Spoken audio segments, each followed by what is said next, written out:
नमस्कार दोस्तों, मैं हूं सत्यव्रत सॉन्ग राइटर। हमारे गाना लिखो चैनल में सभी सिंगरों और सभी दोस्तों का स्वागत है। आज मैं इस वीडियो में लेकर आया हूं कुंवारे में गंगा नहैले बानी। इस ट्रैक पर मैं लेकर आया हूं दोस्तों भोजपुरी ही गाना। बिल्कुल इसी जैसा गाना है, कुंवारे में गंगा नहैले बानी जो ये गाना है इसी के जैसा है, मगर चेंज है। ठीक है, बहुत बढ़िया है गाना। ऑर्केस्ट्रा में बड़ी तेज़ी से ये गाना बजेगा। तो दोस्तों अगर आप एक सिंगर हैं तो हमारे इस गाने को उठाकर तुरंत गाइए और सुपर हिट हो जाइए। और दोस्तों मैं आपको बता दूँ कि ये मेरा लिखा हुआ गाना फुल और फ्री है, कोई भी सिंगर इसे गा सकता है। तो चलिए दोस्तों वीडियो को स्टार्ट करते हैं। अंकुश राजा के इस ट्रैक पर कुंवारे में गंगा नहैले बानी, इसी ट्रैक पर मैं दोस्तों लिखा हूँ, फिर से बता दे रहा हूँ। तो चलिए दोस्तों वीडियो स्टार्ट करते हैं। बस आपसे एक रिक्वेस्ट है कि तुरंत हमारे चैनल को सब्सक्राइब करके बगल में बेल आइकन घंटी दबा दीजिए ऐसे फुल फ्री गाना पाने के लिए। तो चलिए दोस्तों वीडियो को स्टार्ट करते हैं। और दोस्तों मैं एक बात और बता दूँ, जहाँ पर बी लिखा गया है, बी का मतलब बॉय है, और जहाँ पर जी लिखा गया है, जी का मतलब गर्ल है। यानी बी के जो लाइन में, मतलब जहाँ बी लिखा है उसमें जो लाइन पढ़ रहा है वह लड़का गाएगा, और जी जिस लाइन में जी पढ़ रहा है वह लड़की गाएगी। ठीक है, ये कंफर्म हो गया, यानी कि ये डुएट सॉन्ग है, लड़का लड़की दोनों गाएंगे। और कुंवारे में गंगा नहैले बानी इस ट्रैक को भी लड़का लड़की दोनों गा रहे हैं। तो चलिए दोस्तों मैं सीधा सीधा आपको गाकर सुना दूं ताकि जल्दी से आपको समझ में आ जाए। तो चलिए दोस्तों वीडियो को स्टार्ट करते हैं। कुंवारे में गोरी बोला काका कैलू हो, कुंवारे में गोरी बोला काका कैलू हो, कौन कौन लइकवन से तू लब कैलू हो, सारा बतिया बतावा हमसे सही सही, सारा बतिया बतावा हमसे सही सही, बस सत्य बरस से हम पटल रही, बस सत्य बरस से हम पटल रही, कुछ गलत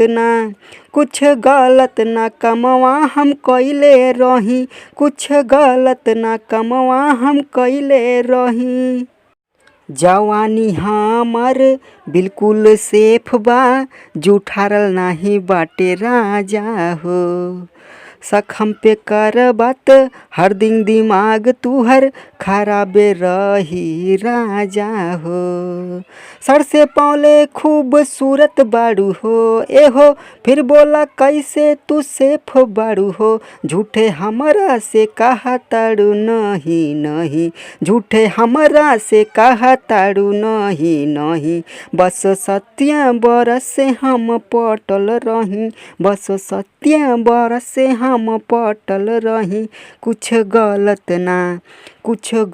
ना कमवा हम कइले रही, कुछ गलत ना कमवा हम कइले रही। दोस्तों अगर आपको कोई भी गाना लिखवाना हो तो हमारे नंबर पर संपर्क कर सकते हैं।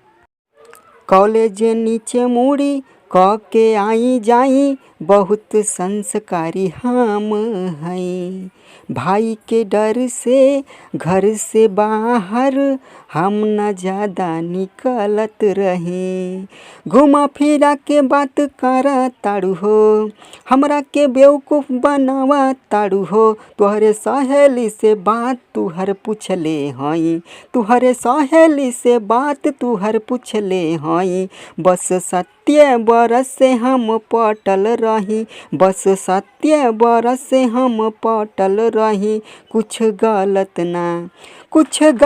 ना कमवा हम कइले रही, कुछ गलत ना कमवा हम कइले रही। दोस्तों जाते जाते हमारे वीडियो को लाइक कर दीजिएगा और कमेंट करके बताइएगा कि हमारा ये सॉन्ग आपको कैसा लगा। आज के लिए इतना ही, थैंक यू, धन्यवाद।